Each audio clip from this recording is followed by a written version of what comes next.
friends, welcome to MS Kitchen. Video தொடர்ந்து skip பண்ணாம பாருங்க. சேனலை ஃபர்ஸ்ட் டைம் பார்க்குறதா இருந்தால் சப்ஸ்கிரைப் பண்ணிட்டு கூடவே பக்கத்தில் உள்ள பெல் ஐக்கானை கிளிக் பண்ணிட்டு ஆல் கொடுத்துக்கோங்க. வாங்க வீடியோக்குள்ளே போகலாம். ஃபஸ்ட் நம்ம ஒரு கடாய் அடுப்பில் வச்சுட்டு அதை நல்லா ஹீட் பண்ணிக்கலாம். ஹீட் பண்ணதுக்கப்புறம் இது கூட கொஞ்சமாக நம்ம ஆயில் சேர்த்துக்கலாம். ஆயில் வந்து ஒரு 2 ஸ்பூன் கிட்ட சேர்த்தா போதும், ரொம்பலாம் சேர்த்துக்க தேவையில்லை.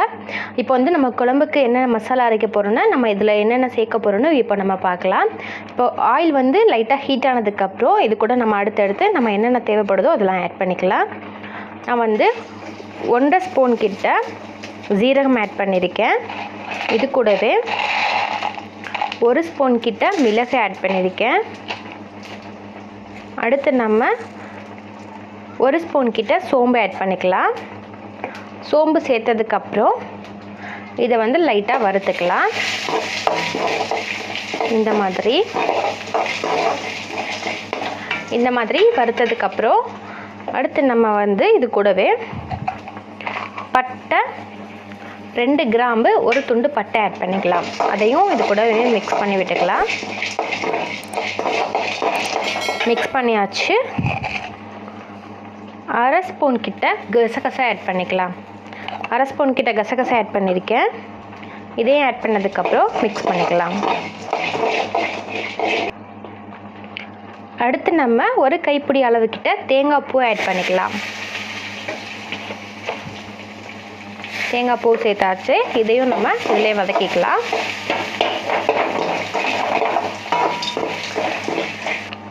தேங்காய் பூ போட்டு நல்லா வதக்கியாச்சு. அடுத்து நம்ம இது கூட வெங்காயம் ஆட் பண்ணிக்கலாம். இந்த குழம்புக்கு நீங்கள் வந்து சின்ன வெங்காயம் சேர்த்துக்காங்க, ரொம்பவே சூப்பராக இருக்கும். அதனால் சின்ன வெங்காயம் வந்து நம்ம இது கூட ஆட் பண்ணிக்கலாம். கொஞ்சமாக வெங்காயம் சேர்த்தாச்சு. இது கூட நல்லா மிக்ஸ் பண்ணிக்கலாம். நல்லா மிக்ஸ் பண்ணிவிட்டு லைட்டாக அது கொஞ்சம் ஹீட் ஆனதுக்கப்புறம் அடுப்பை ஆஃப் பண்ணிவிட்டு இதை நல்லா தண்ணி ஊற்றி நல்லா பேஸ்ட்டாக நம்ம வந்து அரைச்சிக்கலாம். இப்போ கடாயை அடுப்பில் வச்சுட்டு ஹீட் பண்ணியாச்சு. அடுத்து நம்ம இது கூட வந்து ஆயில் ஆட் பண்ணிக்கலாம். நான் வந்து இதுக்கு நல்லெண்ணெய் சேர்த்துருக்கேன். ஆயில் சேர்த்தாச்சு. ஆயில் சேர்த்ததுக்கப்புறம் ஆயில் வந்து நல்லா ஹீட் ஆகட்டும். ஆயில் ஹீட் ஆனதுக்கப்புறம் இது கூட நம்ம கொஞ்சமாக வெந்தயம் ஆட் பண்ணிக்கலாம். வெந்தயம் சேர்த்தாச்சு. அடுத்து நம்ம 2 கிராம்பு, இதில் இந்த மாதிரி 1 துண்டு பட்டை, அப்புறம் இந்த இலை வந்து நம்ம ஆட் பண்ணிக்கலாம், பிரிஞ்சி இலை. இது கூட ஸ்டார் பூ, கொஞ்சமாக கல்பாசி, இது எல்லாம் ஆட் பண்ணியாச்சு. இது லைட்டாக ஹீட் ஆகும்போதே நம்ம இது கூட வெங்காயம் ஆட் பண்ணிக்கலாம். சின்ன வெங்காயத்தை நல்லா வந்து குட்டி குட்டி பீஸாக கட் பண்ணிக்கோங்க, அப்படி இல்லைன்னா சாப்பரில் கட் பண்ணிக்கோங்க. வெங்காயம் சேர்த்தாச்சு. நல்லா வதக்கிக்கலாம். சின்ன வெங்காயம் தான் இதுக்கு நான் ஆட் பண்ணியிருக்கேன்.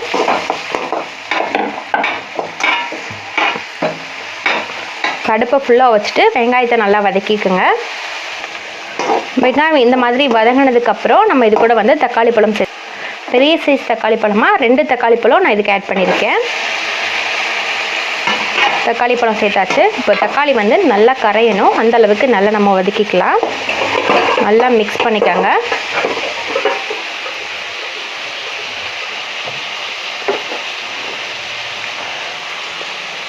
குழம்புக்கு தேவையான அளவு உப்பு நம்ம இது கூட ஆட் பண்ணிக்கலாம். பத்தலைன்னா நம்ம அப்புறம் போட்டுக்கலாம். இப்போது இதை நல்லா வதக்கிக்கலாம். இதிலே வந்து தக்காளி வந்து நல்லா வதங்கிரும்.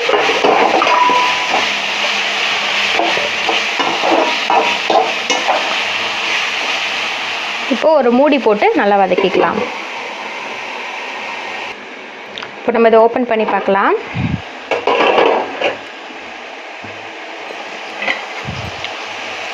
இன்னும் வந்து தக்காளி வதங்கணும், நல்லா வதங்கட்டும். அப்போ தான் குழம்பு வந்து நல்லா டேஸ்ட்டாக இருக்கும். இப்போ பாருங்கள், தக்காளி வந்து நல்லா கரைஞ்சிருச்சு. உங்களுக்கு பார்க்கும்போது தெரியும். இந்த மாதிரி நல்லா வதங்கினதுக்கப்புறம் நம்ம இது கூட வந்து இஞ்சி பூண்டு பேஸ்ட்டு சேர்த்துக்கலாம். 1/4 ஸ்பூன் கிட்ட இஞ்சி பூண்டு பேஸ்ட் சேர்த்ததுக்கப்புறம் இதையும் நல்லா ஆயிலே வதக்கிக்கலாம். நல்லா வதக்கிக்கலாம். பச்சை வாசனை போகிற அளவுக்கு வதக்கிக்கங்க. இந்த மாதிரி வதங்கினதுக்கப்புறம் 1/4 ஸ்பூன் கிட்ட மஞ்சள் தூள் ஆட் பண்ணிக்கலாம். மஞ்சள் தூள் சேர்த்தாச்சு. காரத்துக்கு தகுந்த மாதிரி இது கூட மிளகாய் தூள் சேர்த்துக்கலாம். மிளகாய் தூள் சேர்த்ததுக்கப்புறம் நல்லா மிக்ஸ் பண்ணி விட்டுக்கலாம். அடுத்து நம்ம குழம்பு தூள் ஆட் பண்ணிக்கலாம்.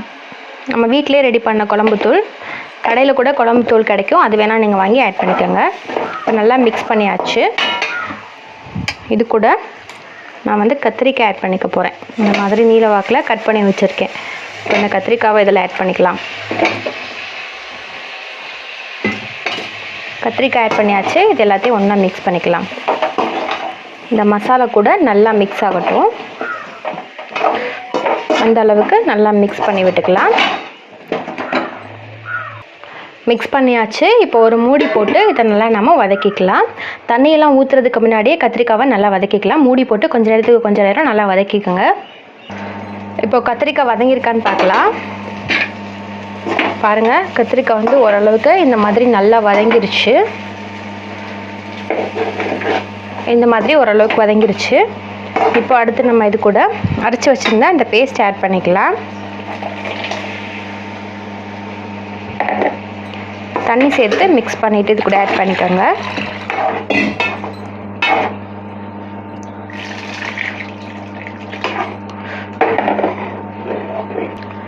இப்போ மசாலா வந்து நம்ம ஊற்றுனதுக்கப்புறம் நம்ம வேக வச்சுருந்த கொண்டக்கடலை இது கூட ஆட் பண்ணிக்கப்புறம் நான் வெள்ளை கொண்டக்கடலை வந்து ஊற வச்சுருந்தேன். அதை வேக வச்சுட்டு தண்ணியெல்லாம் இந்த கடலையை நம்ம இது கூட ஆட் பண்ணிக்கலாம்.